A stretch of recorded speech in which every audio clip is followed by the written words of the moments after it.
Hey, welcome to Brighter Rays this week. We're looking at Philippians 1:6 today. This is called the beginning, middle, and end. Now, over the next 2 weeks, we're going to discuss seeking biblical change. So we're taking a little break from looking at specific books of the Bible, just to taking two off here. And I selected two verses for us to use for our source of our thinking.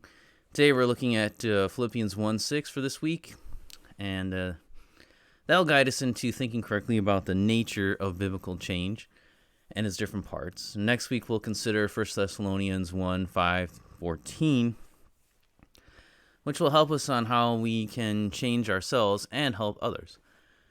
Now, part of recognizing true biblical change also comes with understanding and identifying unbiblical ideas of change. Since God's divine power has granted to us all things that pertain to life and godliness through the knowledge of Jesus, then we should, by studying God's Word, be able to know what is biblical change and what is not biblical change. But before we dive into the truth here, let's dip our toes into the swamp of the world real quick, just to see what they might say about change. We want to know what they have to view. Now, it's not so we can get influenced by them, but we need to know what our enemy is doing, what they think.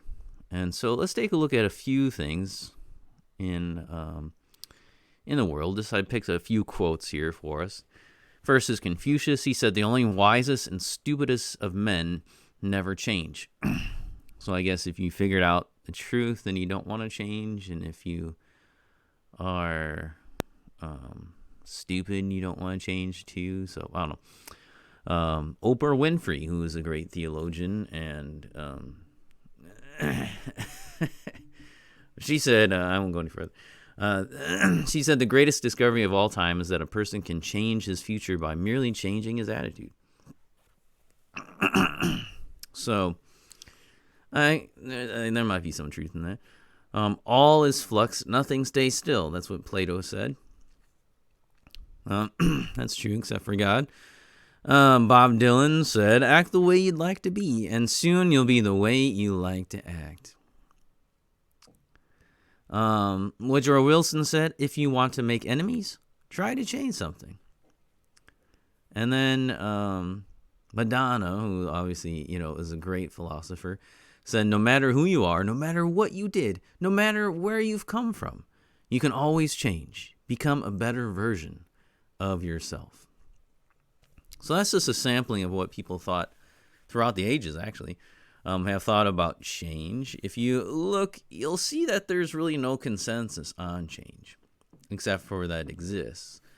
There are mutually exclusive ideas going on there. Some people say that change is good, and others express a loathing. They hate change. And so when it comes to change and God, we need to listen to James, who told us that there is no variation or shadow due to change. So God is infinite, eternal, and exists outside of time. So there's no change in God. Change is really irrelevant to God, right? That cannot affect him. We, on the other hand, are finite created beings who exist in time that constantly necessitates change. We as humans can resist change. We can be stubborn and refuse to go along. Some things we can't change, like being a sinner. We can't change that ourselves. We can do nothing in ourselves to change that. Yet God can bring about that change in us. So that can be changed. It's just that we can't do it ourselves. Now, in Philippians 1:6, we hear Paul talk about biblical change, or what the Bible often calls sanctification.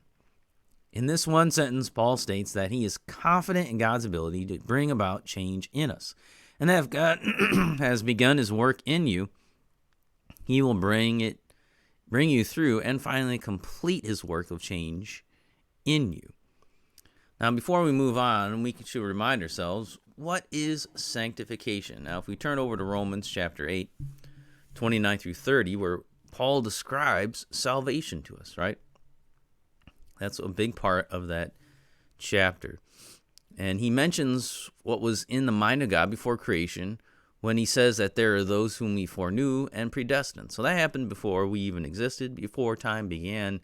That was in the mind of God. Now, how that works, we cannot explain that because that's the mind of God.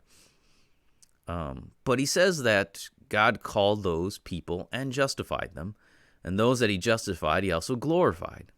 Now, we also find here the idea of adoption when he says, in order that Jesus might be the firstborn among many brothers. And so that's the idea of being adopted into the family of God. You are now a brother of Christ. We also have the sanctification idea here, because Paul says to be conformed to the image of his son. That's what you're predestined to do, to be conformed to the image of his son. So conformed means to be changed or molded into something new. And this is sanctification or biblical change. We are to be changed into the image or likeness of Jesus. So this week we're going to look at Philippians 1:6 and think about what it means to be changed biblically, or a biblical kind of change, not a worldly idea of change or a worldly change. So that's what we'll be thinking about this week. So that's your little introduction. Come back next time. We'll get into the heart of this text.